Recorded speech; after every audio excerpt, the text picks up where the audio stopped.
Inilah filosofi dulu. Jadikan dunia itu menunggu.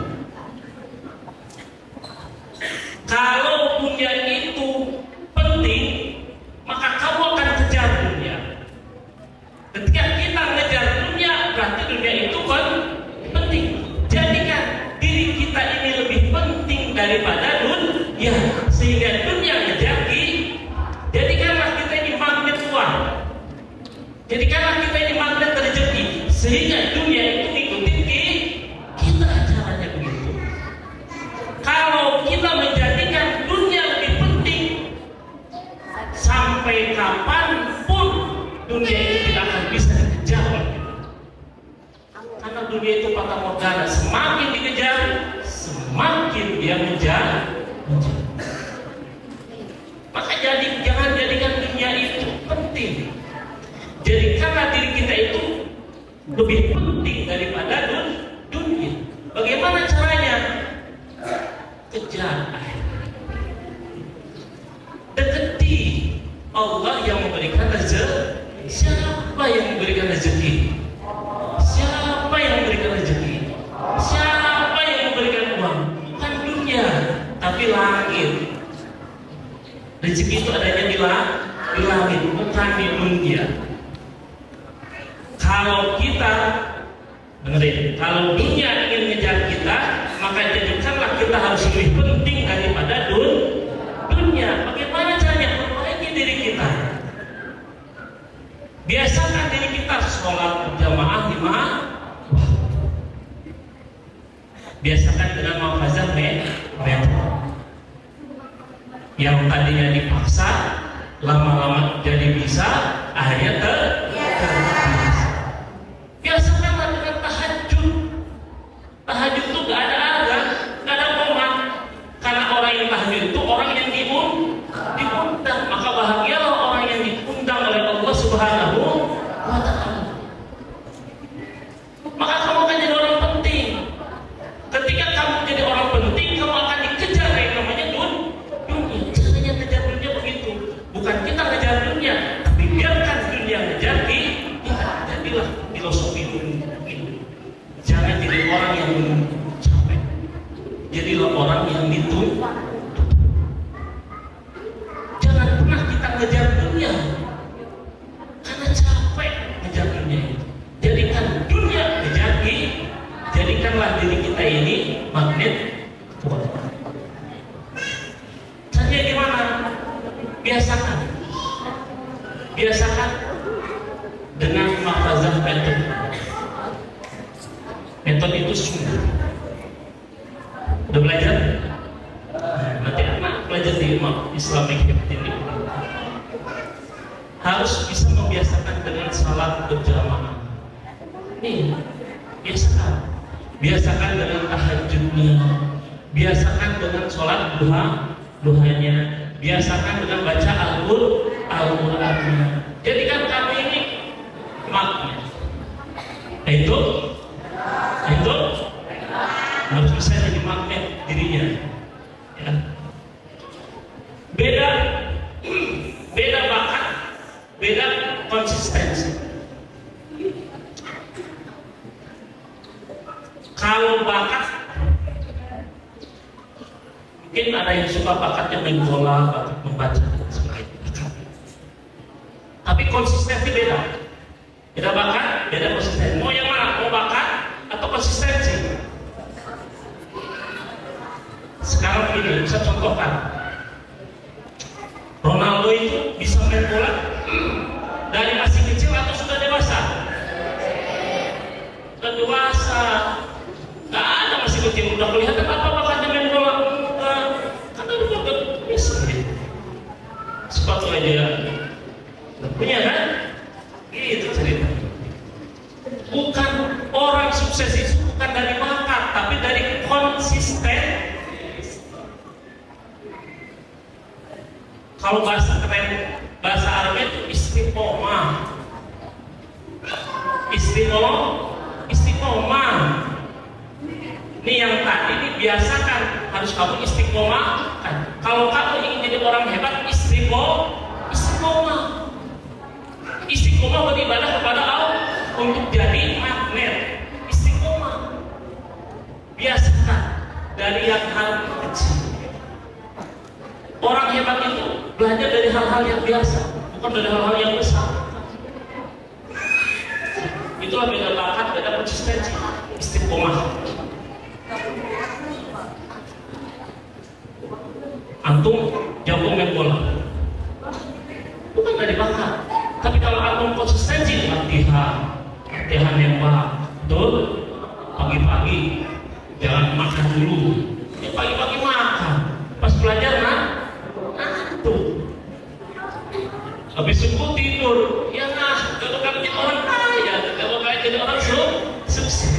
Nah, begitulah Leonardo. Kalau latihan luar biasa Leonardo, betul? Iya, latihannya kuat, jaga perutnya biar tidak buncit, ya kan? Itulah menjaga pola hidup, bukan gaya hidup. Ibu-ibu, terkadang hal yang kecil yang dikerjakan oleh santri-santri kita, dari mulai bangun tidur sendiri, mencuci piring sendiri, mandi sendiri, dari hal-hal yang kecil dia berusaha untuk hidup mandiri, akan mudah menjadi orang sukses. Beda lagi dengan orang yang memang mempunyai mental pembantu. Mohon maaf ibu, mohon didengarkan.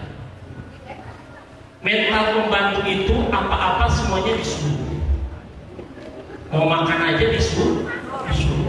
Mau mandi aja disuruh, mau sholat aja disuruh, mau apa lagi? Mau tahajud disuruh, mau baca Quran disuruh, mau apa lagi? Mau puasa Senin Kamis disuruh. Kalau ada anak-anak santri atau anak-anak ibu mentalnya seperti mental pembantu, harus disuruh-suruh saja, yakin jauh daripada magnet uang. Kenapa? Di jiwanya sudah tertanam mental pembantu, mental yang hidup di atas tunjuk orang lain. Tapi kalau mentalnya mental orang sukses, apa-apa dikerjakan mandiri, sendiri. Sholat, datang ke masjid sebelum adzan, langsung dia cepat ke masjid. Jam 3 dia bangun, tahajud, mandi walaupun dingin, ngaji, tidak disuruh-suruh ngaji. Itulah mental magnet uang. Anak-anak mental pembantu atau mental pembantu sukses. Tapi jangan bohong ya, mentalnya kalau ingin sukses harus mental magnet. Kalau ingin jadi di atas tunjuk orang lain, jadilah mental orang yang sering disuruh. Makanya di sini saat ini saya mengajarkan tidak boleh punya mental pembantu. Karena kalau punya mental pembantu, mental orang yang sering disuruh-suruh, apa-apa disuruh-suruh, suruh piket disuruh-suruh. Tapi kan terkadang wali murid kadang-kadang merasa gak tega, betul? Mau mendoain orang anaknya gak tega, takut disuruh ngopel, takut disuruh bersihin kelas, takut disuruh dengan sendirinya bapak dan ibu membentuk anak di rumah itu seperti mental pembantu. Maka bentuklah anak itu harus seperti mental orang sukses. Mental orang sukses adalah segala sesuatu dikerjakan mandiri, sendiri, tanpa disuruh. Baik, cukup 7 menit sama Ustaz. Karena waktunya ini mepet ya, Ustaz ya, nanti dituliskan oleh Ustaz Lati sama Ustaz ya. Ini sekedar mukadimah daripada Islamic Habit ya. Kebiasaan sehari-hari yang sesuai dengan ajaran Islam. Assalamualaikum warahmatullahi wabarakatuh. Waalaikumsalam warahmatullahi wabarakatuh. Bismillahirrahmanirrahim. Assalamualaikum warahmatullahi wabarakatuh.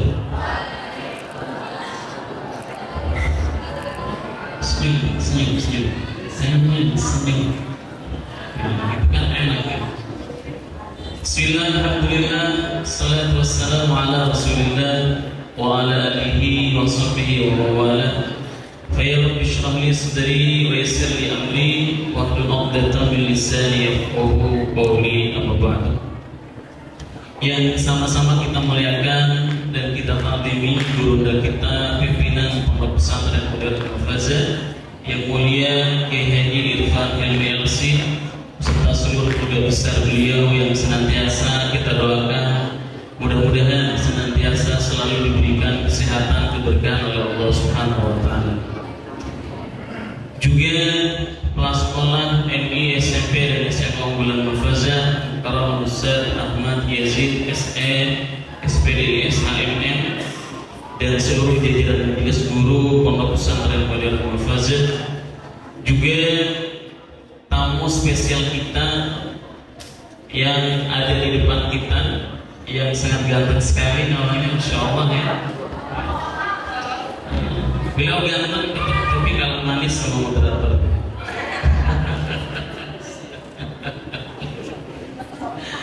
Baik, saya selaku moderator atas nama Muhammad Muhammad Soleh pada kesempatan kali ini akan memandu jalannya bedah buku dan juga diskusi pada kesempatan kali ini. Namun sebelumnya izinkan saya untuk memperkenalkan pemateri kita. Yang pertama yaitu Al-Mukarram Al-Ustaz Ahmad Yazid SE SPDI SHMM. Kalau beliau kayaknya sudah tidak asing lagi ya, orang terkenal ya. Semua fase sudah masyhur ya, sudah tidak asing lagi. Beliau juga termasuk kepala sekolah ter the best dari 2011 sampai sekarang. Tepuk tangan.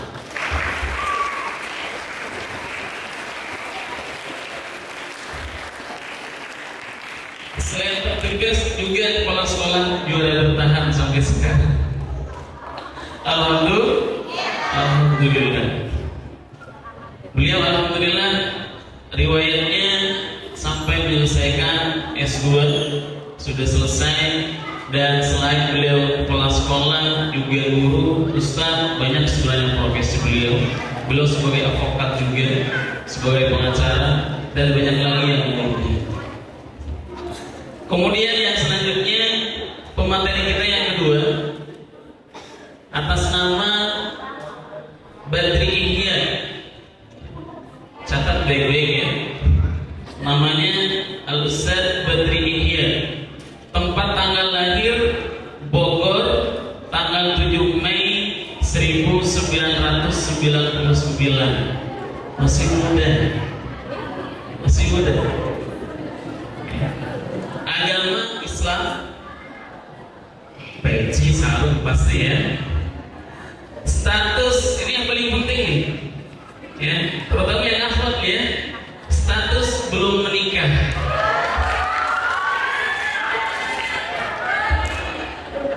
Jadi sekalian bisa deh.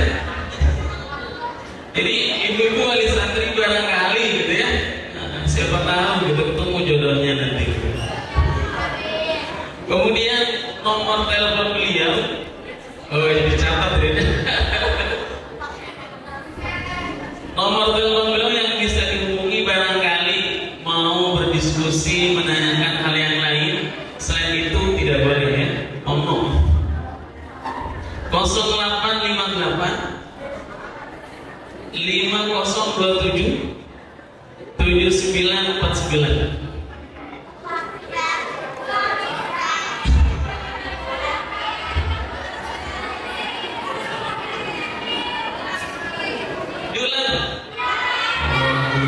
Banyak yang minta langsung. Saya ulangi lagi ya. 085850277949. Sudah? Kemudian emailnya beliau badriihya@gmail.com. Sosial media Badri Ihya. Kemudian riwayat pendidikan beliau di TK Al-Amin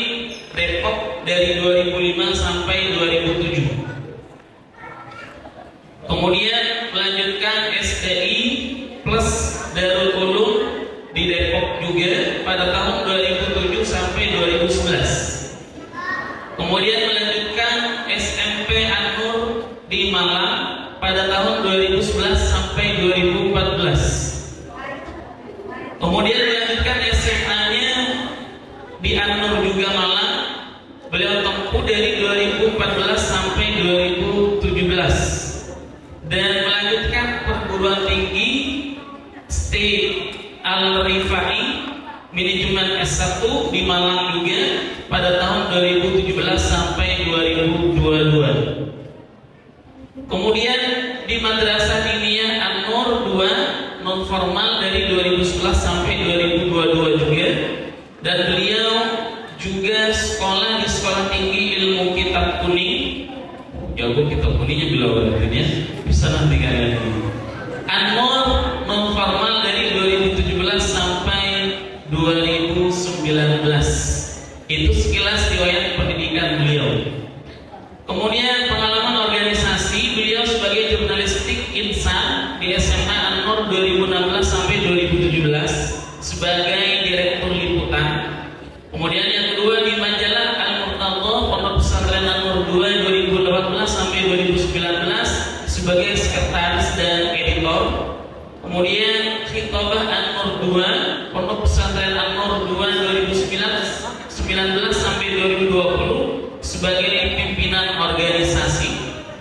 Kemudian Gerbang Gerakan Bahasa Asing Pondok Pesantren An-Nur 2 2020 sampai 2022 sebagai ketua divisi bahasa Inggris. Bisa beda, bisa tenang ya. Program akselerasi Al-Badr. Kemudian di Pondok Pesantren An-Nur 2 2021 sampai 2022 beliau sebagai pimpinan organisasi. Dan pengalaman mengajar beliau yang pertama sebagai pengurus dan pengajar Pondok Pesantren An-Nur 2 dari 2019 sampai 2022, sebagai pengajar high kursus dari 2022 sampai sekarang, kemudian sebagai pengajar Pondok Pesantren Sirajus Sa'adah dari 2009 sampai sekarang, dan beliau juga sebagai pengajar di Majelis Taklim Musholah Nurul Hikmah dari 2023 dan sampai sekarang. Dan skill beliau yang pertama adalah sebagai Master of Ceremony, yang kedua sebagai public speaking, yang ketiga sebagai ahli di bidang Microsoft Word, kemudian di content writer dan jurnalistik, kemudian content creator juga. Beliau juga sebagai social media, dan bahasa yang beliau kuasai adalah bahasa Inggris dan bahasa Arab. Tepuk tangan dulu.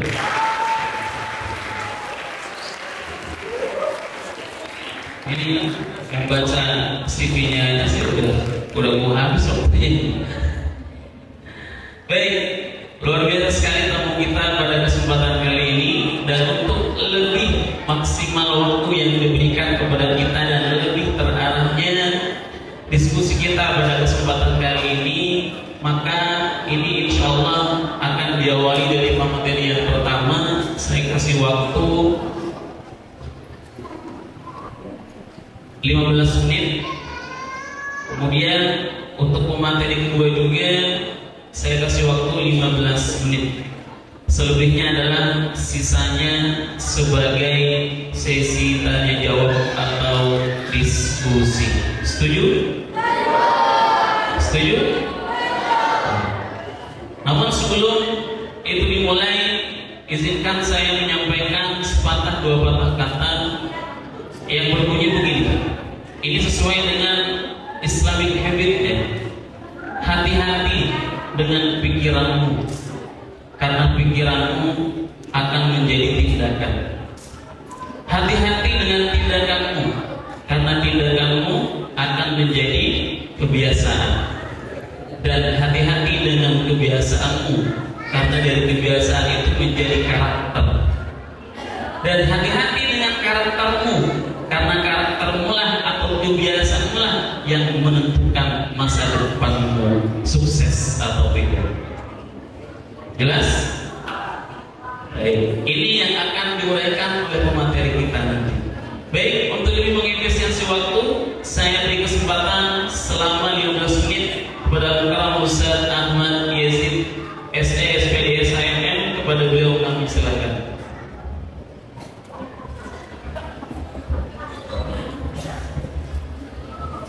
Bismillahirrahmanirrahim. Assalamualaikum warahmatullahi wabarakatuh.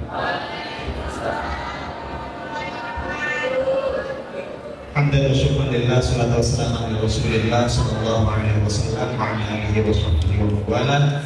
Asyhadu an la ilaha illallah wahdahu la syarika lah wa asyhadu anna Muhammadan abduhu wa rasuluh dan nabiyyan ba'da. Allahumma anfa'na bima 'allamtana wa 'allimna bima yanfa'una wa zidna 'ilman wa zidna fahman. Amin ya rabbal alamin. Al-Karam al-Muhtaram, pimpinan para pesantren Qadrul Mafazah, Bapak Haji Muhammad Yaksi, beserta keluarga besar yang mudah-mudahan senantiasa dimuliakan oleh Allah Subhanahu wa taala, dipanjangkan usianya dalam keadaan taat kepada Allah Subhanahu wa taala. Mohon maaf saya di atas dan membelakangnya untuk ini.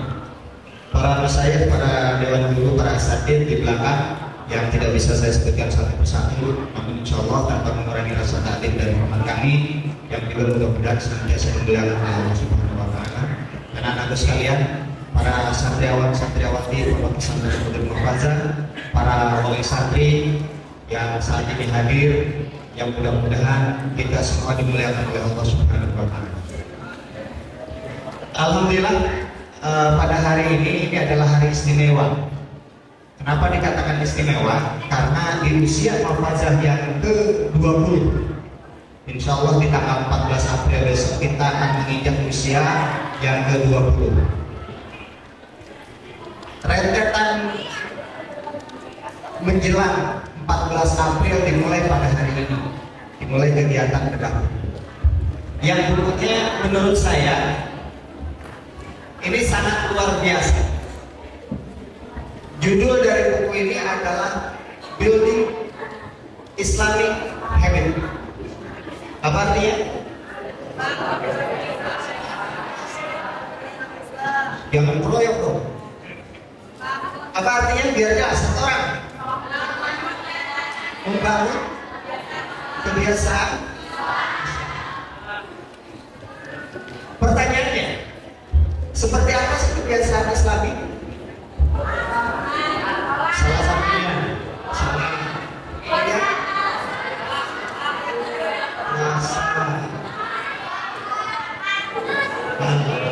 kalau disebutkan banyak, namun kadang-kadang kita tidak menyadari bagaimana proses terjadinya sebuah kebiasaan yang bisa mengarah atau memberikan dampak positif kepada diri kita. Betul nggak? Betul nggak? Contoh gini lah, ketika tadi moderator menyampaikan biodata orang yang memiliki keistimewaan tertentu, namanya adalah A, B, C, dan D. Begitu dikatakan statusnya belum menikah, langsung ke cewek-cewek. Itu merupakan sebuah kebiasaan, merupakan sebuah habit, ya, merupakan sebuah kebiasaan atau habit. Baik atau tidak itu tergantung dari mana sudut pandang kita menilainya. Secara sisi keislaman, ketika melihat sesuatu yang istimewa, ketika melihat sesuatu yang sangat luar biasa di mata kita, ada tata caranya, ada etikanya. Ya. Nah, maka di buku inilah semuanya itu diarahkan. Karena pada dasarnya yang namanya kebiasaan ini terdiri dari 3 unsur. Berapa unsur? Nah, terdiri dari tiga unsur. Yang pertama, mohon diingat, mungkin nanti muncul di kuis nih, mungkin. Ada kuis tidak? Ada, hadiahnya ada ya? Hadiahnya gratis buku. Yang pertama, ini ada faktor pemicu. Okay. Yang pertama ada faktor pemicu. Yang kedua apa? Faktor pemicu ini bisa dari berbagai macam hal. Yang kedua adalah ada aktivitas. Yang ketiga apa? Yang ketiga ada reward ataupun akibat. Tiga faktor ini yang menjadikan satu siklus. Jadi satu siklus yang mana siklus ini dilakukan secara terus itulah yang dinamakan dengan kebiasaan atau bahasa kerennya adalah habit. Contoh kecil tadi.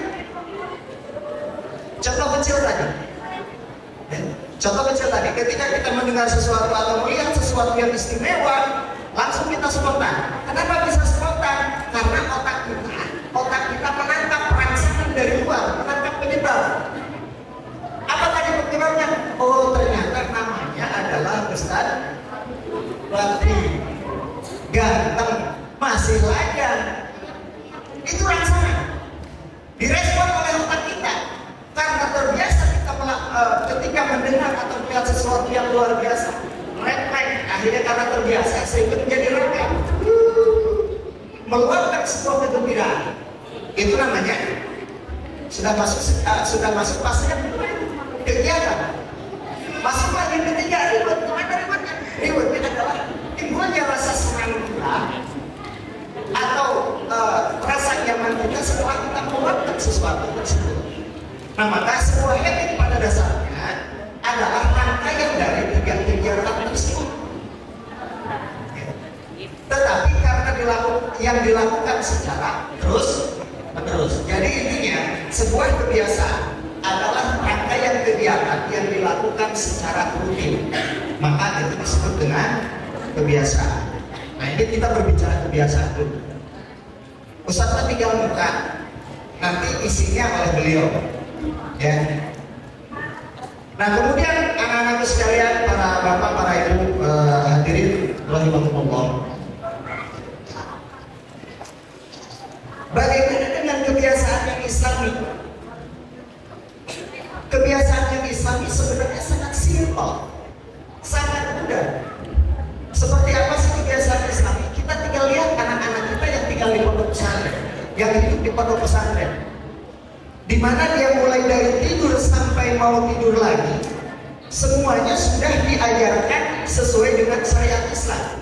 Yang karena ini dilakukan secara terus-menerus setiap hari, akhirnya ini menjadi kebiasaan.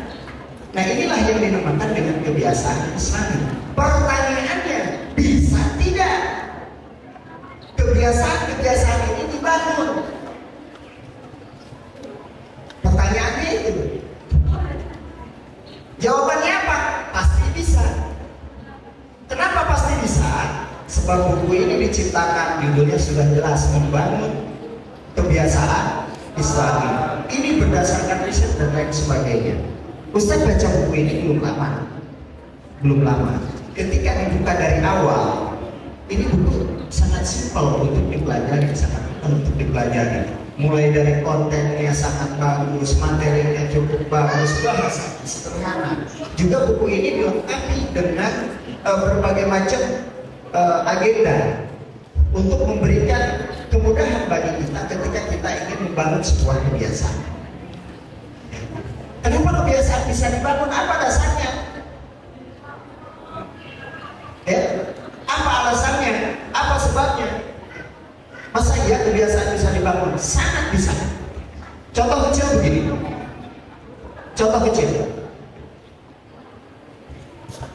Ketika kita mendengar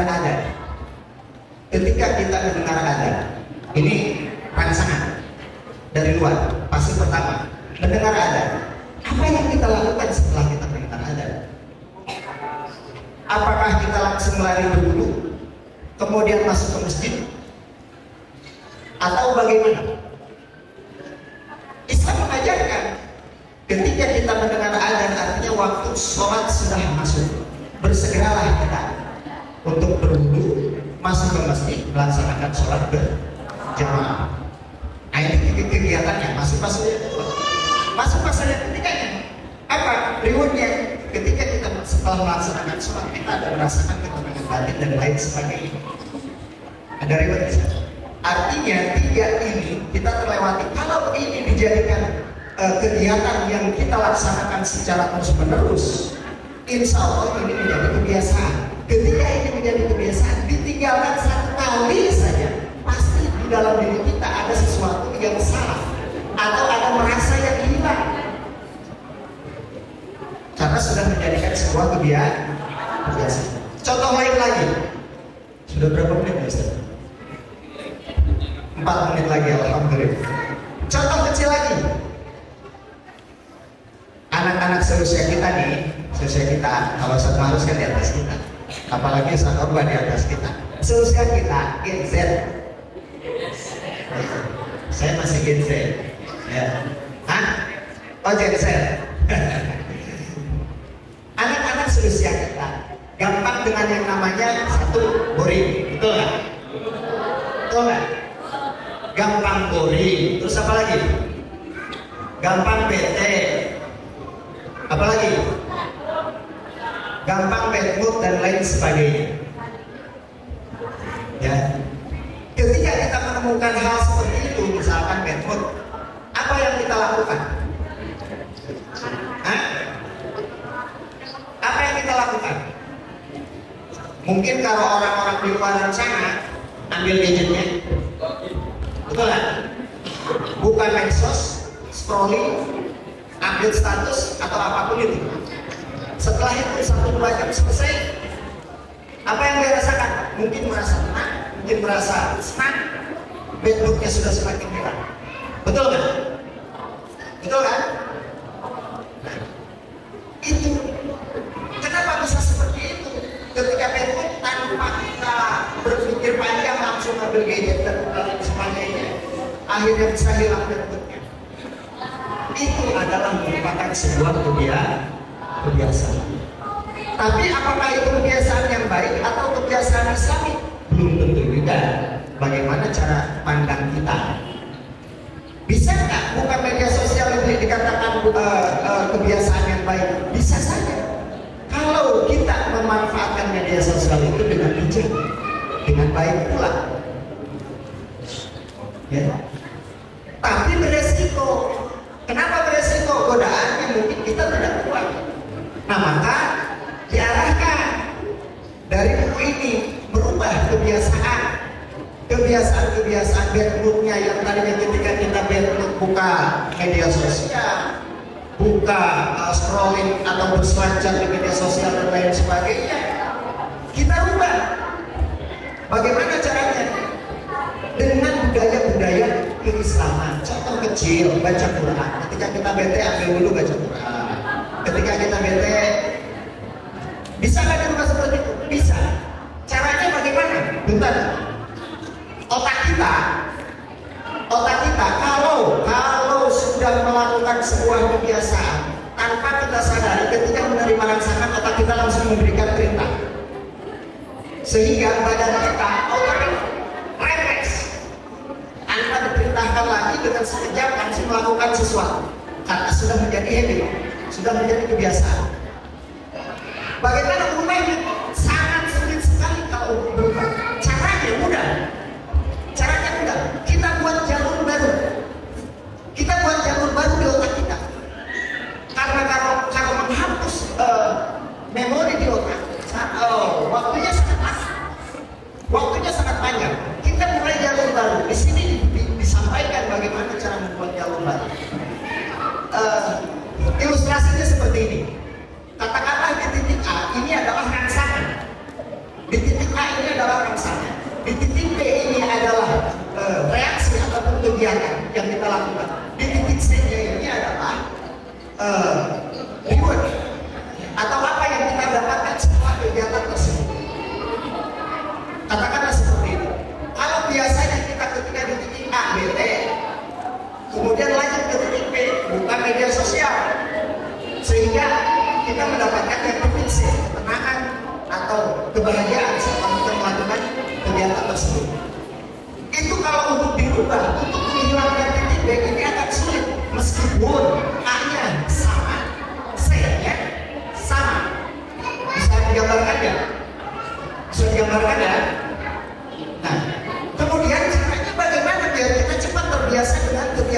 kebiasaan yang sesuai dengan syariat.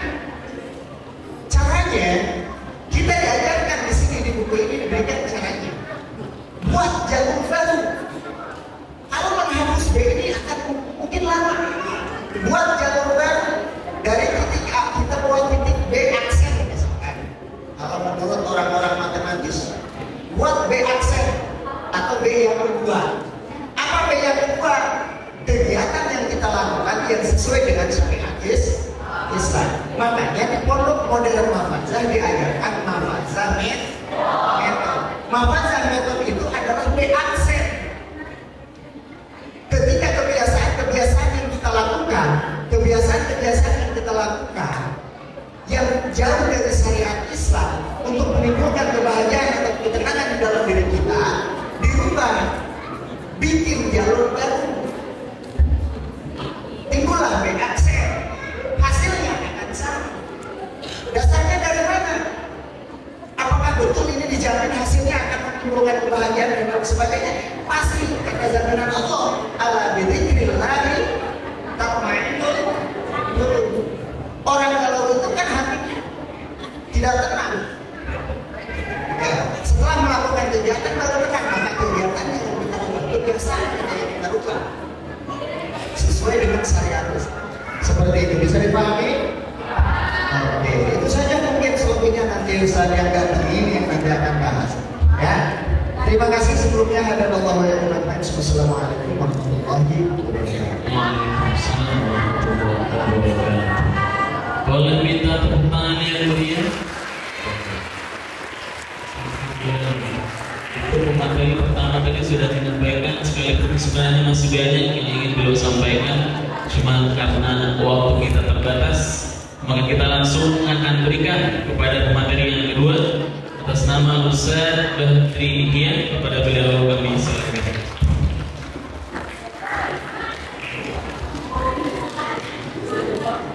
Assalamualaikum warahmatullahi wabarakatuh.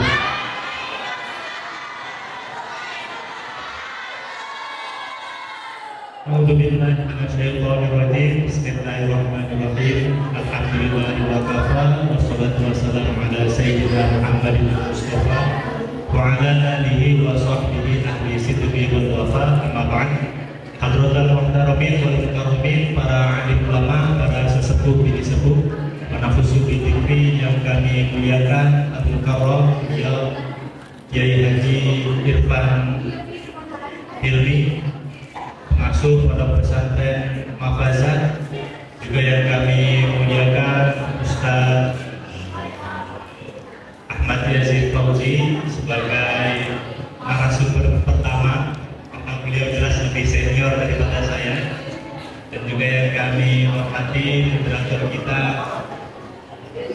Ustaz Mahmud Soleh, dan juga yang kami hormati dan ucapan terima kasih sebesar-besarnya untuk segenap tim Rene Islam atas jerih payahnya sehingga kita dapat berkumpul di tempat ini dalam rangka eksplor, membedah, mereview, mengambil manfaat dan istifadah sebanyak-banyaknya dari buku Building Islamic Habit, yakni membangun kebiasaan Islami. Selanjutnya selawat serta salam, dan tak lupa yang kami cintai dan saya banggakan teman-teman santri Mafazah sekalian yang insya Allah senantiasa diberikan keberkahan dan dijadikan ilmu yang didapatkan sebagai ilmu yang bermanfaat dunia dan akhiratnya. Alhamdulillah, puji syukur marilah kita panjatkan kehadirat Allah Subhanahu wa taala atas segala limpahan rahmat, hidayah, inayah kepada kita semua, sehingga kita dapat berkumpul bermuajahah di majelis yang sangat istimewa ini. Kedua kalinya salawat serta salam marilah kita curahkan kepada junjungan kita Nabi besar Muhammad sallallahu alaihi wasallam. Beliau adalah satu-satunya idola yang wajib kita jadikan role model. Kalau sekarang bahasanya role model. Jadi Gen Z ya, atau apa namanya, generasi Z sekarang itu mereka jauh dari kata-kata, bukan jauh ya, untuk memperindah dan agak masuk kepada kalangan, mereka ini mengatakan role model.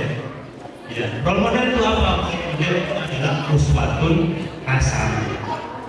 Jadi satu-satunya tokoh dunia dan akhirat yang wajib kita contoh dan yang kita contoh tidak akan pernah merugi adalah Nabi Muhammad SAW. Karena beliaulah satu-satunya yang menunggu kita. Menunggu di mana? Menunggu di pintu surga. Menunggu di pintu surga, teman-teman. Jadi kalau ibaratnya nabi-nabi yang lain itu baru masuk surga, yang udah masuk surga aja. Kalau Nabi Muhammad beliau masuk surga, nunggu semua umatnya masuk surga dulu. Setelah umatnya Nabi Muhammad masuk surga, baru beliau bisa masuk surga dan bisa tenang dengan masuk surga. Jadi kita ini kurang istimewa apa? Dari syariat-syariat fikih kita ini seringkali menemukan redaksi min khususi hadhihi ummah. Dari kekhususan umat ini banyak sekali kekhususan dan keistimewaan yang kita dapatkan sebagai umat Nabi Muhammad. Lalu dengan alasan apa lagi kita tidak mencontoh beliau? Sehingga saya sangat senang sekali datang ke sini bersilaturahmi dengan teman-teman sekalian dengan membawa buku Building Islamic Habit. Kenapa? Karena saya sudah membaca dan isinya adalah bagaimana cara kita menyesuaikan diri pada zaman ini agar bisa mengikuti apa yang disunahkan oleh Rasulullah SAW. Dan alhamdulillah sekarang kita sudah bertemu dan insya Allah kita akan ngaji bersama buku Islamic Habit atau Building Islamic Habit. Kalau biasanya saya di pondok atau di rumah ngajinya Fathul Qorib, ngajinya taklim, ngajinya alalas. Tapi sekarang dengan anak-anak dan dengan teman-teman yang sangat istimewa ini kita akan belajar ngaji buku Building Islamic Habit. Dan insya Allah semoga kita mendapatkan keberkahan dari kisah-kisah, dari faedah-faedah yang ditulis di dalam buku ini. Oke, mengenai kebiasaan teman-teman. Tadi sudah dijelaskan cukup jelas sekali ya mengenai background saya dan latar belakang saya yang pada intinya saya ini adalah seorang santri. Saya dikatakan sebagai A, B, C, D dan lain sebagainya itu sebenarnya kurang membanggakan atau tidak akan saya banggakan sedikit pun. Karena yang saya akan banggakan ada di dalam diri saya adalah santri. Dan insya Allah ini adalah nama atau gelar yang akan saya bawa sampai kapan-kapan. Sampai di jenjang manapun saya akan membawa gelar ini karena saya dan saya bangga menjadi santri dan alhamdulillah sekarang saya bertemu dengan teman-teman sekalian. Oke, terkait kebiasaan saya mau bertanya sedikit untuk teman-teman sekalian. Di sini ada yang jenjang SD, mana jenjang SD? Yang jenjang SD atau MI angkat tangan? Oh ini yang jenjang SD atau MI. Lalu yang jenjang SMP atau MTS? Sanawiyah, oh ini ada Sanawiyah. Lalu yang hadiah, mana yang hadiah? Oh ini berarti yang enggak angkat tangan udah kuliah. Yang enggak angkat tangan udah kuliah semua atau karena ngantuk ya teman-teman. Kenapa ngantuk? Karena Oke, sekarang kita jelaskan sedikit tentang habit. Pertama, saya agak kagum dan saya agak luar biasa, wah sekali ketika saya masuk pondok Mahfazah. Kenapa? Karena saya sudah bayangkan, saya bingung teman-teman waktu saya dapat undangan untuk bedah ini, saya bingung outfitnya apa ya? Karena sekarang anak-anak OTT gitu ya, jadi cek outfitnya. Outfitnya apa kira-kira yang pas, yang sesuai dengan acara. Saya pilih lah, ternyata ya akhirnya ya ada beberapa opsi yang saya tentukan, tapi yang saya pilih tetap yang pakai sarung karena emang satunya udah nyaman dan satunya memang sudah menjadi kebiasaan. Inilah yang dinamakan kebiasaan.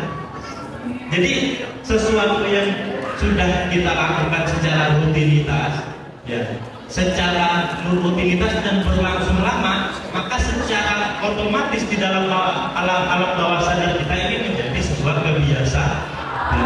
Sama seperti teman-teman sekarang. Coba saya tanya dengan yang ini, Mas, ada ya, akhi,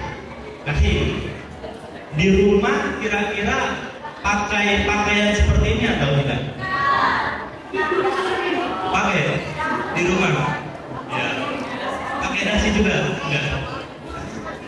Di sini akhi pakai dasi dan pakai pakaian seperti ini. Awalnya nyaman atau tidak? Enggak. Tapi lama kelamaan berlangsung hingga sampai berminggu-minggu, berbulan-bulan, bertahun-tahun. Kira-kira sekarang nyaman atau tidak? Kalau sekiranya sekarang tidak pakai pakaian seperti ini dan duduk di majelis yang dengan orang-orang yang pakai pakaian seperti ini, kira-kira justru nyaman atau tidak nyaman? Tidaknya, inilah yang dinamakan habit, teman-teman. Pada awalnya di rumah pakai pakaiannya sudah pakai pakaiannya mungkin boxer, yang jelas boxer ini tidak satrul aurat bagi laki-laki, ya tidak menutup aurat secara sempurna bagi laki-laki. Terus pakai kaosnya juga yang mungkin yang ada gambar-gambar yang kurang islami dan lain sebagainya. Dan kita ini seakan menerima dengan hal-hal tersebut. Kenapa? Karena dia biasa. Begitu juga dengan teman-teman sekarang, sudah pakai dasi, pakai celana celana hitam, pakai baju kemeja, pakai peci. Saya jadi ingat Soekarno, karena memang di sini wajah-wajah calon pemimpin semua. Jadi sebuah ketakutan saya, dan saya sangat istilahnya ya, sungguh mengesankan sekali bisa berkumpul dengan teman-teman di sini ya. Kalau ibaratnya saya ganteng mungkin karena saya cuma pakai sarung di sini sendirian teman-teman. Tapi teman-teman di sini bukan ganteng lagi, tapi istilahnya keren, istilahnya cool. Dan ini semua dibangun atas dasar kebiasaan. Sebagaimana dalam buku ini. Di dalam buku ini juga teman-teman kita diajarkan contohnya apa sih yang membedakan antara kebiasaan pada umumnya, general habit, dengan Islamic habit. Kira-kira apa kebiasaan atau perbedaannya? Ada yang bisa menjawab mungkin dari teman-teman sekalian? Perbedaan dari general habit, habit pada umumnya, kebiasaan pada umumnya, dengan Islamic habit, Islamic habit atau kebiasaan Islami. Kayak teman-teman yang tadi nggak ngajung nih, nggak angkat tangan yang udah dilihat.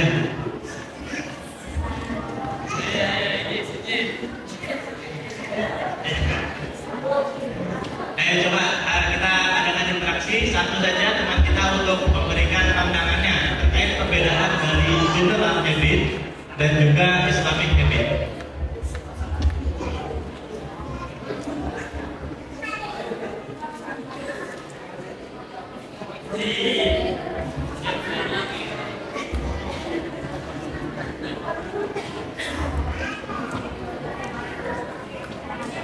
Namanya siapa mas? Akhi, namanya siapa mas? Ismi Muhammad Izzatul Islam. Gitu nih. Izzatul Islam. Izzatul Islam. Where do you come from? I'm from Cimahi. Cimahi. Yeah. Okay, please tell me and explain to me what the difference between general habits and Islamic habits. Okay. Okay, thanks to Ustaz Ihya Badri. Badri.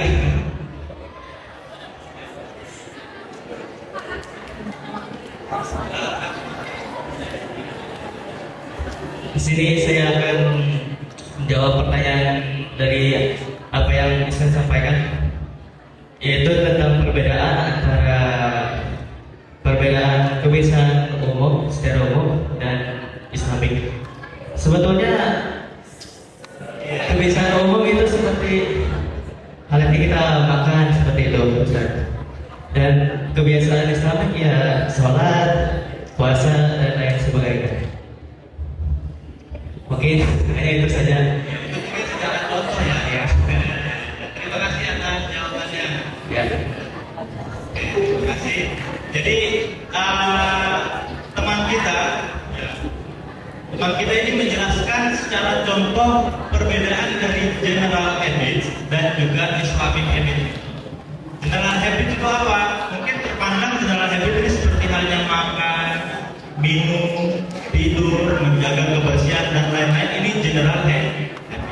Dan Islamic habit yang digambarkan atau dicontohkan teman kita ini seperti sholat, puasa, zakat dan lain sebagainya.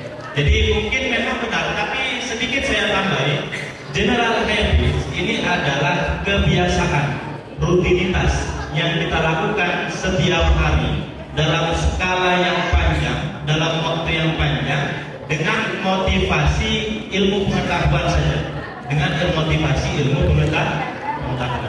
Berbeda dengan Islamic habit. Islamic habit ini adalah rutinitas, kegiatan yang bersifat ta'abudi, yang bersifat ibadah atau bersifat taqarruban, mendekatkan diri kepada Allah, yang kita lakukan secara rutin setiap hari dengan skala yang panjang untuk menggapai ridho Allah. Apa yang menjadi unsur pembeda? Yang menjadi unsur pembeda adalah niat. Sebagaimana sabda Nabi di dalam hadis, innamal a'malu wa innamal likulli imri'in ma. Jadi setiap sesuatu ini tergantung pada niatnya. Sebagaimana kita makan, kalau makan cuma istilah ya sudah, karena lapar makan, kita makan. Dengan orang yang makan dengan niatan, ya Allah, semoga dengan saya makan dan dengan makanan yang saya makan ini saya mendapat kekuatan, lalu kekuatannya ini saya jadikan sebagai perantara beribadah kepada Allah. Mana yang beda? Adalah nih, kira-kira yang dapat pahala lebih yang mana? Yang cuma makan atau makan serta diniati? Inilah yang membedakan antara general habits dan juga Islamic habits. Dan semuanya tergambar dalam buku ini, tergambar dalam buku Building Islamic Habits. Lalu saya ingin memberikan motivasi lagi. Motivasinya begini. Ketika dikatakan Islamic habit ini siapa sih? Atau siapa yang melakukan Islamic habit? Maka menurut saya pribadi, dan ini sudah jelas sekali, orang yang melaksanakan Islamic habit pada zaman ini, pada zaman modern, adalah seorang santri, seorang thalibul ilmi. Bagaimana mereka sudah diatur dalam kehidupannya, mulai bangun tidur sampai tidur lagi, penuh dengan kegiatan dan penuh dengan aktivitas yang bermanfaat. Ternyata teman-teman ini secara tidak langsung sudah melaksanakan Islamic habits. Dan saya sangat berterima kasih sekali, dan kita umat Islam sangat berterima kasih sekali karena sudah menjaga, membantu, mensejahterakan dan melangsungkan ajaran-ajaran Nabi Muhammad SAW. Entah bagaimana jadinya dunia ini, teman-teman. Entah bagaimana jadinya zaman ini ketika tidak ada santri, ketika tidak ada thalabul ilmi. Mungkin ini akan bagi orang tua ya, mungkin bagi ibu-ibu atau ayah-ayah yang sekarang hadir, bisa sekali direnungkan ibu. Bisa sedikit direnungkan bahwasanya bagaimana jadinya jika anak saya ini tidak saya pondokkan di pondok mafazah. Mungkin anak saya sudah main di luar sana, sudah entah bagaimana pergaulannya. Tapi dengan perantara anak-anak ibu ada di pondok mafazah, dengan peraturan dan kegiatan yang sudah dirangkai sedemikian mungkin demi kebaikan masa depan, maka ibu-ibu ini tinggal tenang saja ibaratnya. Tinggal tenang sambil menyiapkan bekal dan mendoakan dengan ikhlas. Tapi tidak berhenti di situ ibu-ibu, karena orang tua juga menjadi faktor terpenting untuk menjadikan anak ini soleh atau saleh. Lalu sedikit tambahan teman-teman, untuk meyakinkan bahwasanya kita ini memang sudah melaksanakan Islamic habit every day, every time, 5 times a day. 5 kali sehari kita ini minimal sudah melaksanakan Islamic habit. Do you believe me? Do you all believe me? We do Islamic habit every time, every day, 5 times a day. Kita melaksanakan Islamic habit selama sehari ini sebanyak 5 kali. Apa itu? Yakni sholat maktubah atau sholat waktu. Ini sebuah Islamic habit yang mengajarkan kehidupan kita. Ketika teman-teman renungi, ketika teman-teman resapi makna dari sholat, maka teman-teman ini akan mendapati bahwasanya apa yang difirmankan Allah ini benar adanya dan memang sudah demikian. Apa yaitu? As-sholatu tanha anil fahsya wal munkar. sholat ini mencegah dari keburukan dan kemungkaran. Bagaimana caranya? Mungkin di antara kita ada yang belum tahu atau belum menyadari. Ini bisa dicatat teman-teman ya. Bisa dicatat, ini menjadi tugas materi. Apa yang kita bisa dapatkan atau hikmah yang kita bisa dapatkan dari sholat terkait building Islamic habit? Yang pertama adalah ini terkait suruh hati sholat, syarat sahnya sholat. Ada berapa syarat sahnya sholat? Ada 5. Yang pertama, taharatul abdu anil hadas wal najas. Suci anggota badan dari hadas dan juga najis. Yang kedua adalah satrul aurat, menutup aurat. Yang ketiga adalah al-wuquf di makanin tahir, berdiri atau bertempat pada tempat yang suci. Yang keempat adalah apa yang keempat? Al-ilmu bidukuli waktu, mengetahui masuknya waktu. Dan yang kelima adalah istiqbalul qiblah. Ini adalah 5 syarat sah sholat atau suruh hati sholat. Apa yang kita bisa pelajari dari 5 syarat sah sholat ini teman-teman? Yang pertama, taharatul abdu anil hadas wan najas. Apa yang kita resapi? Jadi mensucikan badan dari hadas dan juga najis. Dalam Ihya Ulumuddin, Imam Al-Ghazali mengatakan toharoh itu ada 2 macam. Toharotul abdan, toharotul jinan. Ada toharoh badan, ada toharoh hati. Ketika kita sedang meresapi bahwasanya di dalam sholat saja disyaratkan adanya suci hadas dan juga suci dari najis. Begitu juga dalam kehidupan kita sehari-hari. Maka jangan sampai kita ini ibaratnya ada sedikit kerentek yang jelek di dalam hati. Jadi mari kita sucikan hati. Mari kita sucikan hati dan kita sucikan badan. Ini satu habit baik yang diajarkan di dalam syarat sahnya sholat. Lalu yang kedua adalah satrul aurat, menutup aurat. Aurat itu apa sebenarnya?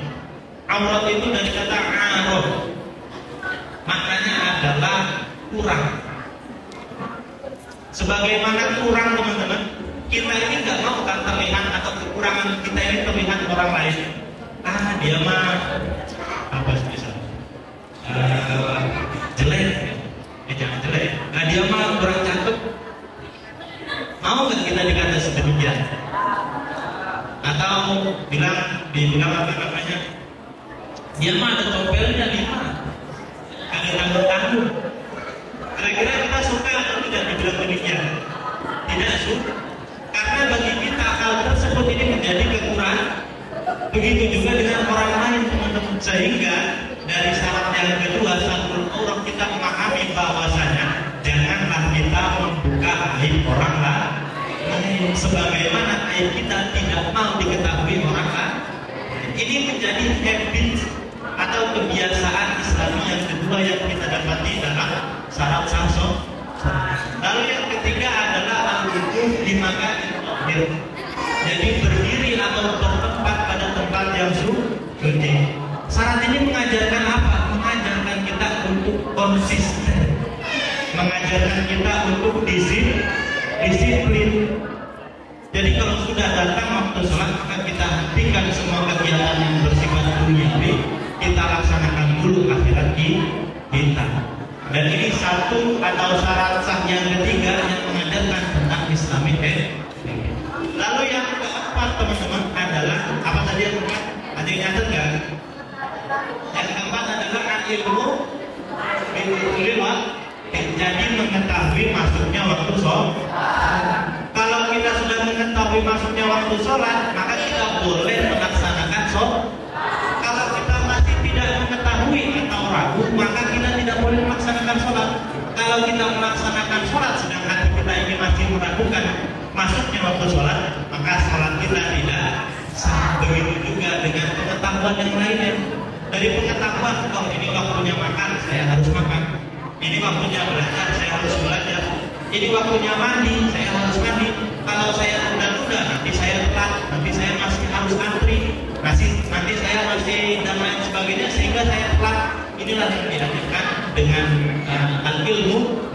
waktu atau kita tahu waktu. Kalau kiai saya dulu di pondok ngajarinnya gampang.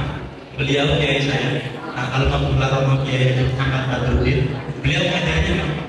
Lek duwe mangan, lek ngantuk turu, bahasanya. Lek duwe mangan, lek ngantuk turu. Artinya kalau lapar makan, kalau ngantuk tidur. Apa yang beliau ajarkan? Beliau bukan nyuruh makan, beliau bukan nyuruh tidur, tapi beliau menyuruh kita, saya dan teman-teman saya santri untuk mengetahui kapan waktunya harus makan, kapan waktunya harus begitu juga dengan belajar, kapan waktunya harus belajar, kapan waktunya harus jamaah dan lain sebagainya. Dan ini yang dinamakan dengan al-ilmu biduril waktu. Kita tahu kapan dan kita tahu harus melakukan apa. Dan syarat terakhir surutus sihat di sholat yang terakhir, yang kelima, syarat terakhir yakni apa tadi? Istiqbalul kiblat atau menghadap kiblat. Apa yang diajarkan dengan menghadap kiblat? Yakni mengajarkan kita untuk fokus pada satu impian, fokus pada satu tujuan. Kalau di pondok saya teman-teman, ya ada tulisan besar sekali di depan, tulisan di banner, bertuliskan apa? Bertuliskan apa tujuanmu mondok? Satu statement saja, satu statement yang mengubah pola pikir teman-teman santri semua. Apa tujuanmu mondok? Begitu juga kita tuliskan sekarang nih teman-teman sekalian, mari ditulis di dalam buku, ditulis yang besar, ditulis di lemari. Apa tujuanmu mondok? Kalau cuma tidur lah teman-teman di rumah juga bisa. Kalau cuma makan mah di rumah juga bisa. Kalau cuma minum mah di rumah juga bisa. Tapi di pondok tujuan kita untuk belajar, karena tidak selamanya kita berada di pondok. Saya ini ketika sudah keluar dari pondok ya, yang saya lakukan adalah nuansa-nuansa di pondok pesantren. Jika saya senang sekali ketika bertemu dengan teman-teman sekalian di pondok. Mungkin itu yang bisa saya sampaikan mengenai sesuatu atau ilmu-ilmu yang saya pelajari di dalam building Islamic Habit, dan saya sangat mengharapkan teman-teman untuk juga bisa mempelajari apa yang saya pelajari. Semoga kita semua senantiasa dalam keberkahan dan lindungan Allah Subhanahu wa taala. Itu saja yang bisa saya sampaikan. Wassalamualaikum warahmatullahi wabarakatuh.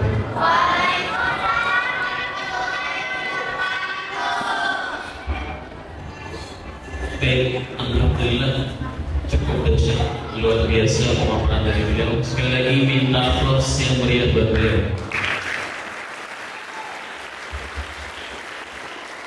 Sekali lagi. Kurang keras.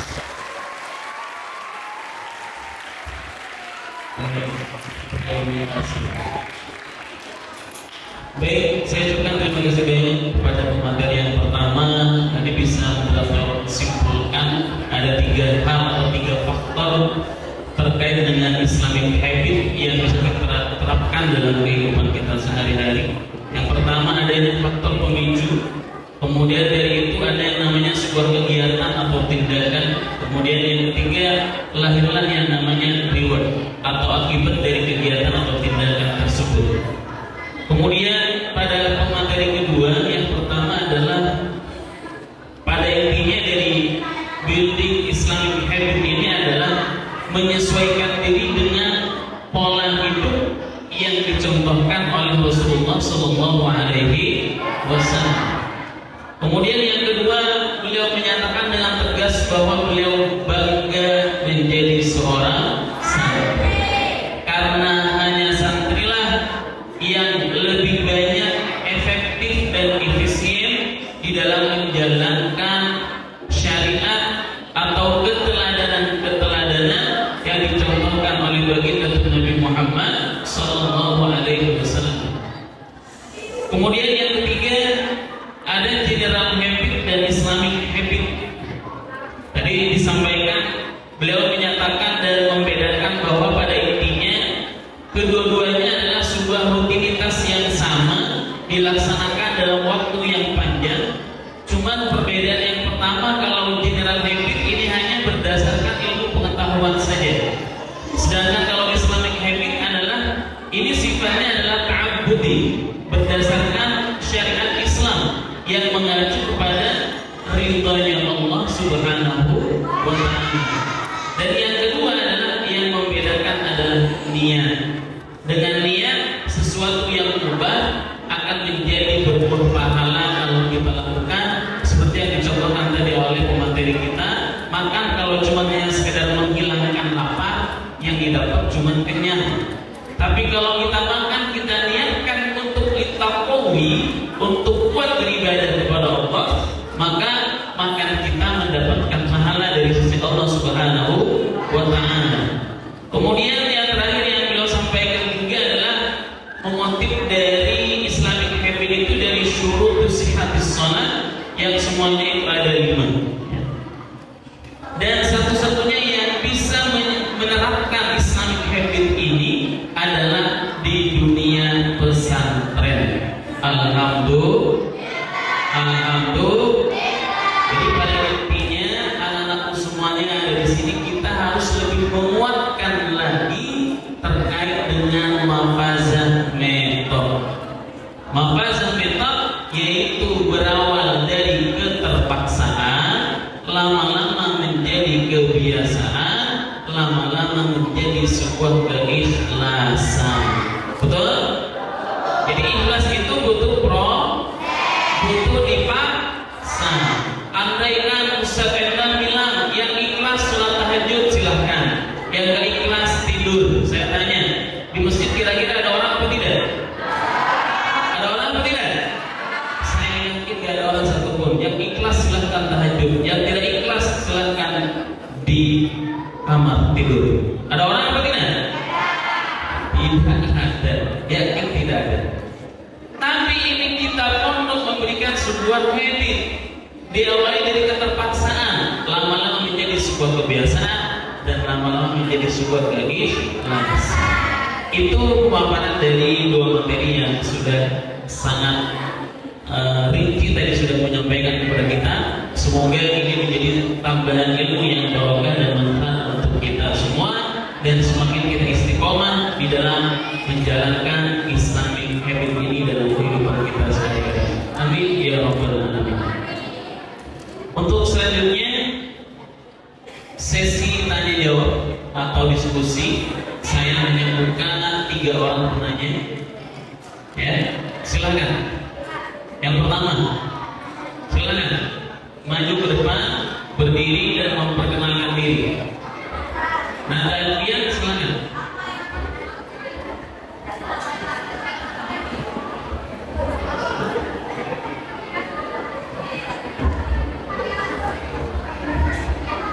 Assalamualaikum warahmatullahi wabarakatuh.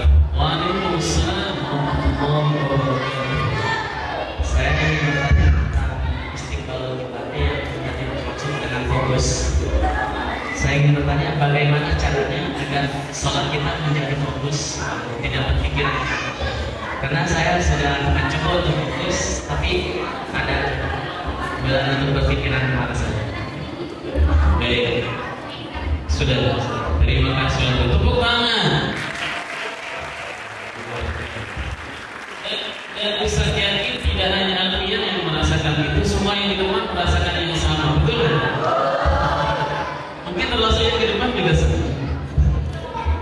Nah, yang ditanyakan oleh beliau adalah bagaimana agar senantiasa fokus ketika sholat, khusyuk. Jadi tidak memikirkan apa-apa lagi, yang dipikirkan adalah biasakan diri menghadap Allah Subhanahu wa taala. Silakan.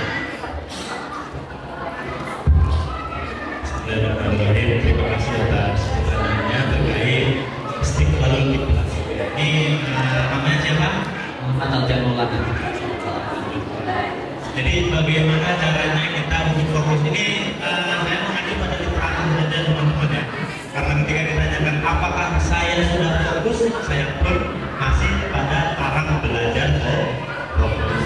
Jadi kalau caranya untuk fokus, ya ini sebagaimana yang disampaikan dalam kitab Ibya, itu ada istilahnya sebelum tajalli ini harus shuffling. Jadi dikosongkan dulu, baru dihiasi. Jadi saat kita mengukuhkan atau menentukan hati kita untuk melaksanakan sholat, maka kosongkan dulu hati kita dari selain apa yang ada di dalam sholat tersebut. Bagaimana caranya mengosongkannya? Sudah dibuang saja. Sehingga dalam salah satu hikmahnya, hikmah Rasulullah di takbiratul ihram, mengangkat tangan di dalam takbiratul ihram adalah untuk menghilangkan tabir antara hamba dan juga khalid. Jadi caranya gimana? Kalau dalam literatur fikih itu ibaratnya kita takbiratul ihram mengangkat tangan ini kan hitungannya sunnah teman-teman. Sunnah. Jadi prosesi mengangkat tangan ini salah satu hikmahnya adalah menghilangkan tabir, ya, penghalang antara makhluk dan khalid. Sambil kita yakini dan sambil kita kosongkan hati kita sebelum hati kita ini kita hiasi dengan apa? Hiasi dengan istiqlal qalbi fil makna sholat. Jadi menghadirkan hati kita di dalam makna sholat atau bacaan-bacaan sholat itu di samping kita hafal kita juga memahami Allahu Akbar, Allahu Maha Besar. Ketika kita mengatakan Allah Maha Besar berarti akbar ini tidak ada pembanding, hanya satu saja yang Maha Besar yaitu Allah. Lalu lafaz-lafaz yang lainnya juga kita hadirkan di dalam hati. Mungkin itu salah satu literatur yang saya baca di dalam kitab. Dan semoga kita diberikan kekuatan dan keistiqomahan untuk senantiasa belajar agar sholat kita pun menjadi fokus. Demikian. Terima kasih. Bagaimana? Alfian puas? Puas. Baik, alhamdulillah. Terima kasih. Assalamualaikum warahmatullahi wabarakatuh. Waalaikumsalam. Satu lagi, barangkali yang putri dari putri harus ada. Ayo, mic-nya sudah disiapkan. Kalau sampai nggak ada yang bertanya, kasihan yang menyiapkan mic. Silakan, Putri.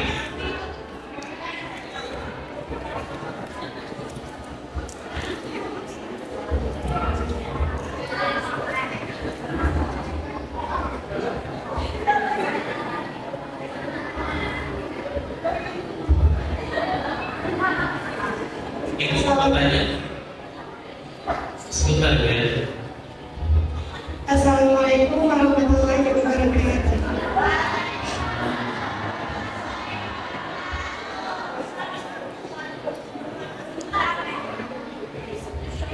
Perkenalkan, nama saya Tata. Saya asal Sumatera Selatan. Kelas berapa? Kelas 11. Kelas 11. Saya ingin bertanya, bagaimana cara mengetahui arah kiblat jika di perjalanan?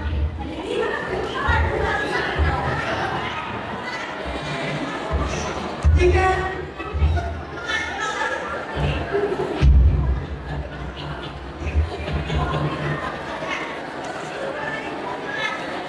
Cara mengetahui arah kiblat ketika di perjalanan buka kompas.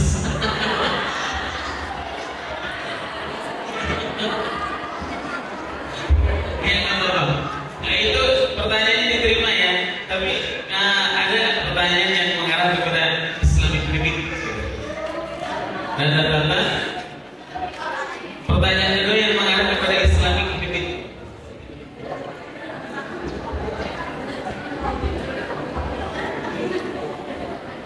Ada nggak?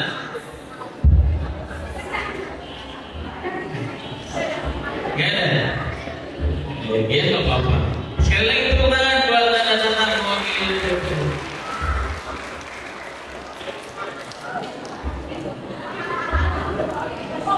Terakhir, pertanyaan terakhir. Tadi ibu itu ada yang bertanya. Ibu yang belakang. Wali santri. Tadi santri putra 1 sudah, santri putri 1 sudah, tinggal perwakilan dari wali santri. Mangga, silakan.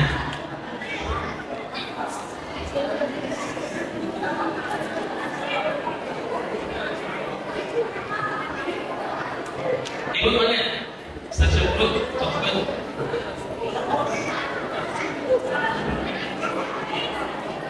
Assalamualaikum warahmatullahi wabarakatuh. Saya seperti dari Najib Ahmad Ustaz. Saya mau tanya, kalau untuk di suatu ini dibiasakan untuk sekali keringnya biasa bisa nggak? Karena susah buat istiqomahnya. Terima kasih. Sama-sama. Assalamualaikum warahmatullahi wabarakatuh. Waalaikumsalam warahmatullahi wabarakatuh. Baik, ini lebih mengharap kepadanya bagaimana untuk istiqomah sebenarnya. Jadi pembiasaan sudah menjadi kebiasaan yang baik, cuma terkendala di lapangan kadang ya pasang surut yang beliau ingin sampaikan ada tips bagaimana caranya biar istiqomah dan terus continue. Silakan.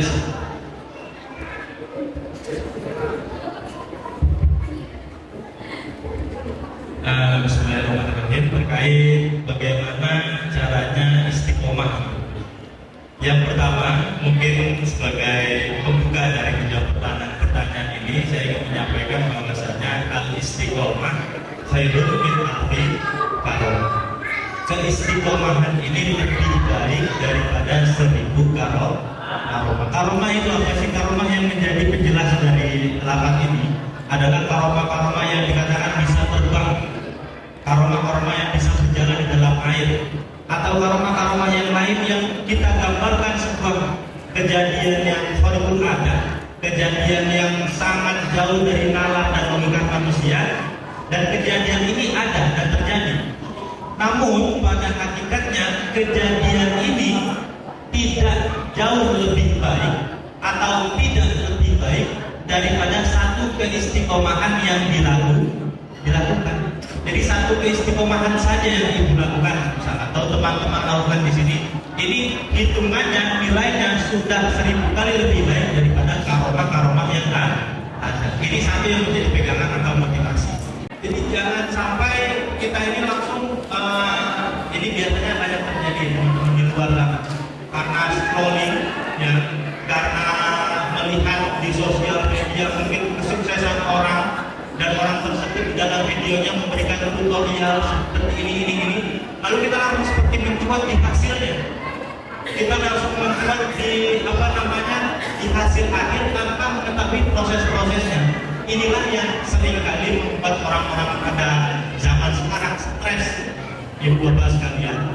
Jadi mereka frustasi karena melihat dan membandingkan dirinya dengan orang lain, sehingga ketika kita melihat sesuatu yang baik pada orang lain, ya sudah, biarkan saja, kita cukup doa saja, semoga saya juga bisa meniru kebaikan beliau.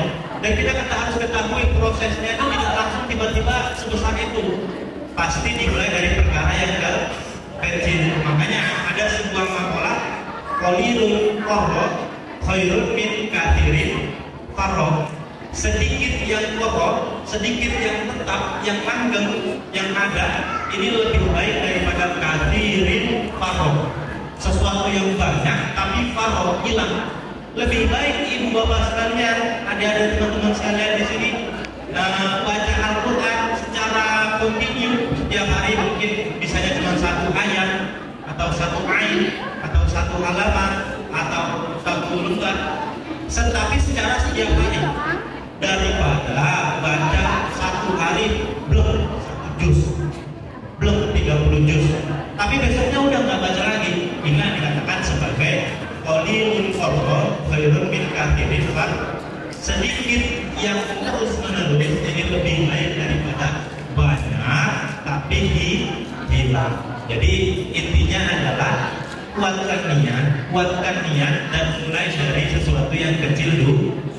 Ketika sudah berjalan sesuatu yang kecil, lalu ditambah lagi.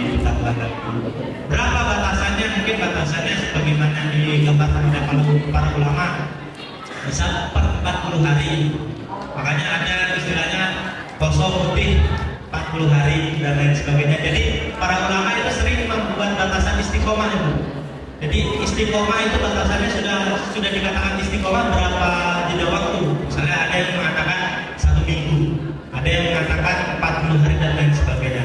Dan ibu bisa membuat target ibu sendiri atau teman-teman sendiri. Yang penting sedikit saja dulu, jangan terlalu banyak, dan jangan sampai membebankan diri kita ini dengan sesuatu yang tidak kita mampu.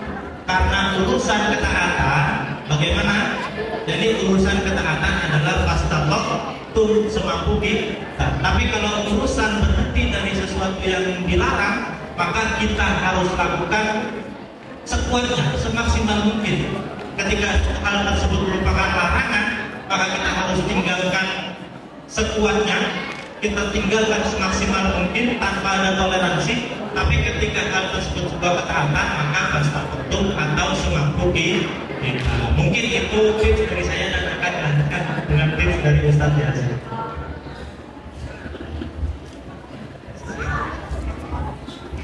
Baik, terima kasih Ibu Wali Santri kelas 7 Bu ya, kelas 7.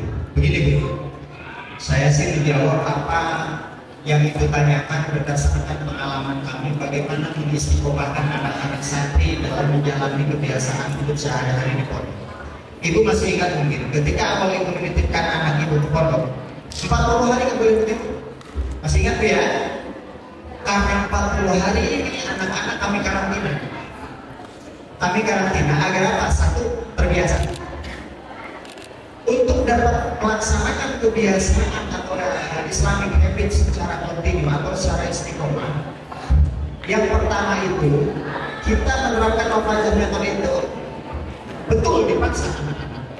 Maka selama 40 hari itu anak-anak kita paksakan untuk mengetahui kebiasaan-kebiasaan yang dilakukan. Itu yang pertama.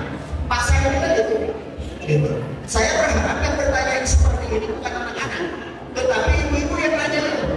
Karena apa? Bentar lagi liburan, biasanya ibu-ibu obat ketegangan anak dibandingkan itu. Udah di pesantren, kita undang subuh baik jam 3 sudah bangun, ke di rumah nanti masalah subuh tempat tinggalan. Justru itu penyakit Bu. Yang tadinya kebiasaan sudah tertata dan terbangun dengan baik, dengan 1 hari dan 2 hari anak di rumah itu hilang, sehingga nyampe lagi ke pondok PR lagi bagi kami di pondok. Nah, makanya kenapa momen ini kami undang ibu-ibu untuk hadir, bapak-bapak untuk hadir, biar kita ada kesinambungan.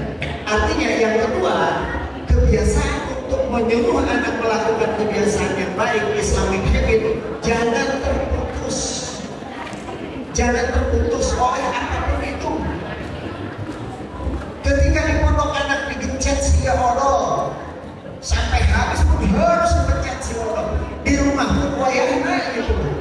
Kesampingkan dulu tetega, kesampingkan dulu kasihan di pondok pesantren dan nyetel handphone di rumah dibiarkan pegang handphone. Akhirnya sholat 5 waktu, bukan lagi tepat waktu pokok berjamaah, artinya penting sholat gitu loh. Nah akhirnya kebiasaan yang sudah terbangun ini akan hilang. Itu yang kedua.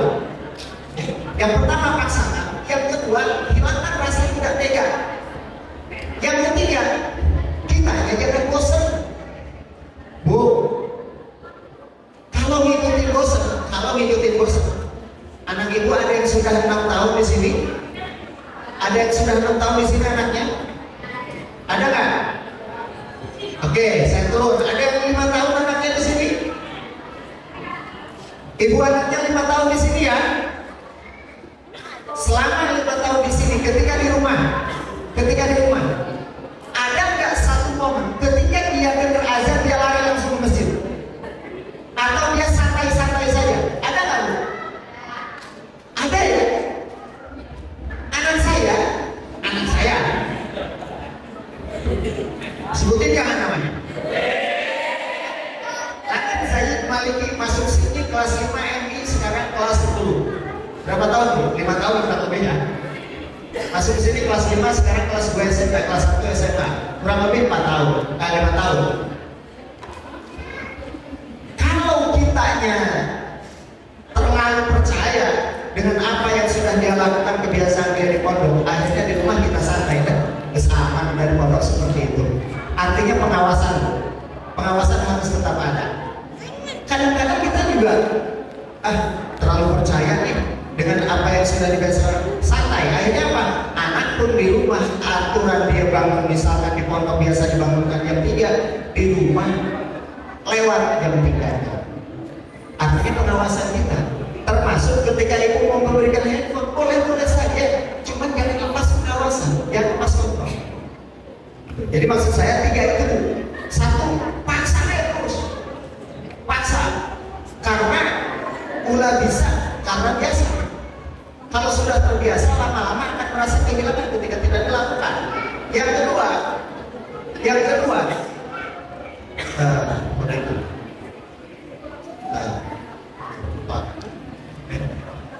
Nah, hilangkan rasa tegang, rasa gak enak lah, kasihan lah sama anak.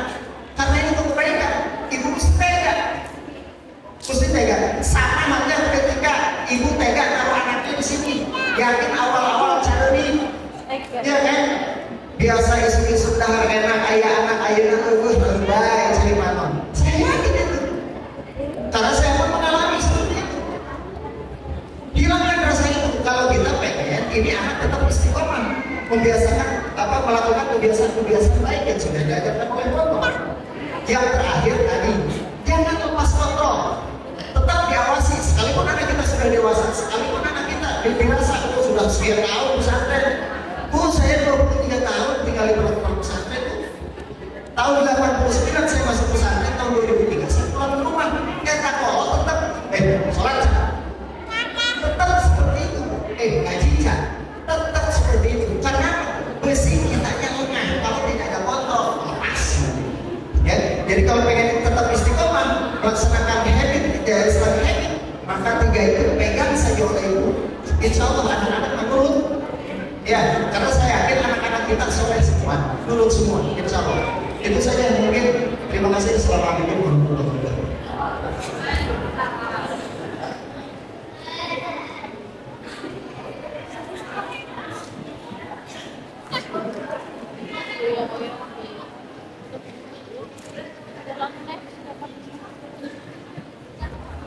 Baik, alhamdulillah. Tadi pertanyaannya luar biasa sebenarnya. Ini satu belum dijawab sama Ustaz. Saya mau tiada kiblat lagi di perjalanan, biar tidak sakit hati Ustaz. Jawab sedikit aja Ustaz. Namanya Tata. Nada Tata saya. Tata ada? Ada. Bismillahirrahmanirrahim. Terima kasih atas pertanyaannya dari saudari Tata. Bagaimana cara kita menentukan arah kiblat ketika ada di dalam perjalanan? Oke. Jadi ini kita mungkin menggambarkan pada jeda waktu yang agak lama teman-teman ya. Dalam jeda waktu yang mungkin bukan sekarang ini. Kalau sekarang ini ya mungkin teman-teman akan menjawab coba pakai gadget, coba pakai HP. Di situ ada aplikasi namanya NU Online. Di situ nanti ada fitur arah kiblat, itu mungkin yang bisa dijawab ketika kita pakai jeda waktu saat ini. Tapi ketika pertanyaan ini digambarkan pada waktu zaman dahulu, bisa relate saja, dan pertanyaan ini adalah pertanyaan yang bagus. Jadi bagaimana cara kita mengetahui arah kiblat saat kita berada di perjalanan? Caranya adalah teman-teman, yang pertama harus ijtihad. Ijtihad ini apa? Ijtihad ini istilah kata mencari tahu. Mencari tahu dengan cara apa? Dengan mengingat-ingat. Ketika tidak ada seorang pun di situ atau di daerah tersebut, maka ijtihad yang kita lakukan ini ijtihad sendiri. Ijtihad sendiri bisa dengan melihat tanda-tanda alam, atau bisa melihat dengan di sekeliling dan lain sebagainya. Sehingga ini hal-hal yang berkaitan erat dengan yang namanya ilmu falakiyah atau ilmu astronomi. Tapi ketika di perjalanan tersebut teman-teman ini mendapati ada ahlunya atau ada penghuni kampungnya, penghuni wilayahnya, maka yang kita lakukan adalah bertanya. Kalau kita tidak mengetahui, maka bertanyalah kepada orang yang mengetahui. Sampai di kampung A, misal kita tanyakan, kita mau sholat arah kiblat gimana ya gitu. Jadi nanti dia ditunjukkan arah kiblat ke barat atau ke selatan, utara dan lain sebagainya. Ya, ketika kita lagi berada di kampung seseorang,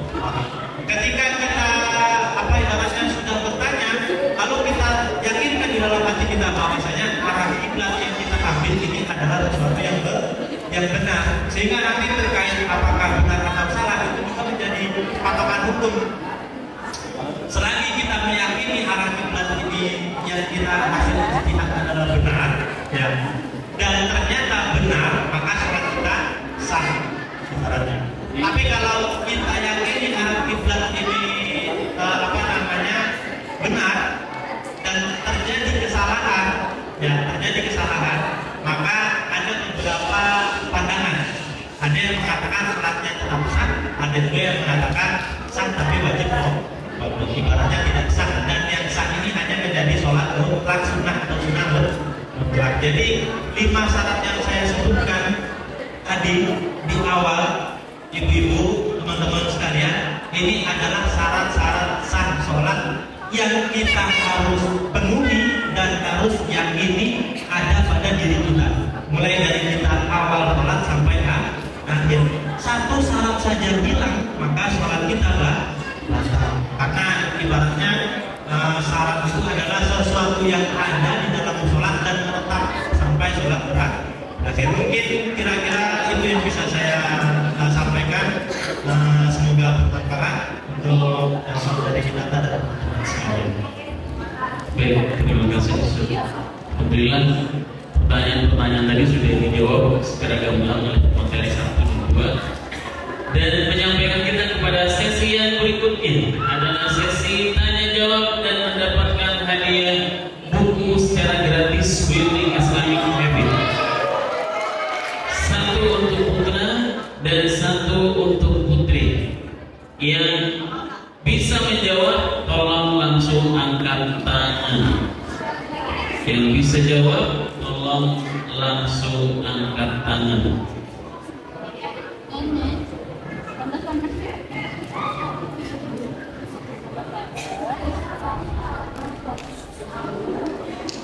Bismillahirrahmanirrahim. Apa tadi dari pemaparan beliau yang menjadi perbedaan secara khusus, yang putra dulu ya, secara khusus antara general habit? Boleh kalau sudah tahu jawabannya boleh angkat tangan. Itu duluan. Sini.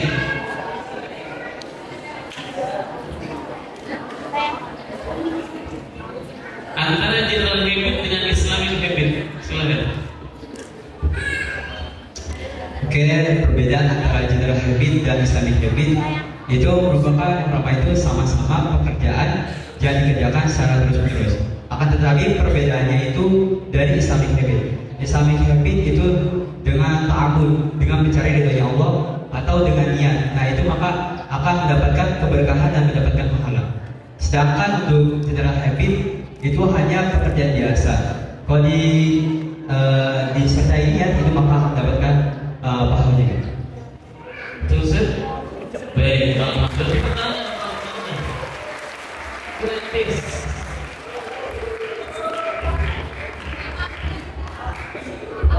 yang perempuan.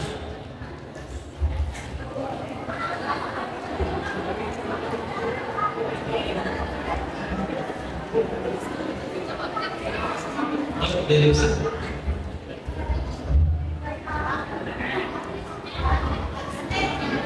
Yang perempuan, yang mudah-mudahan saja. Tahun berapa Ustaz Badrinia dilahirkan?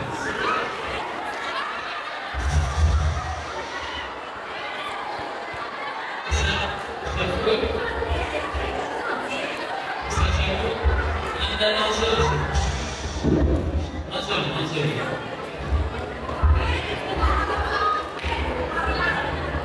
Berdiri, salam dulu, perkenalan. Tak boleh tanya. Ayo, tadi sudah disebut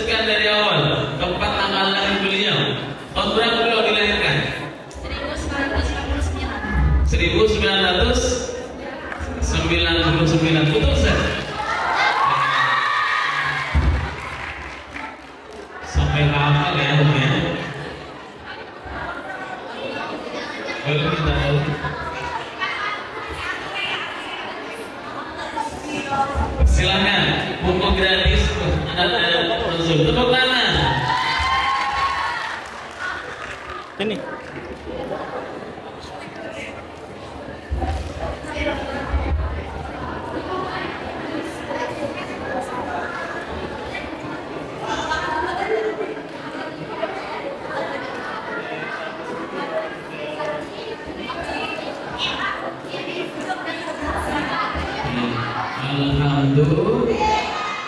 Alhamdulillah. Baik.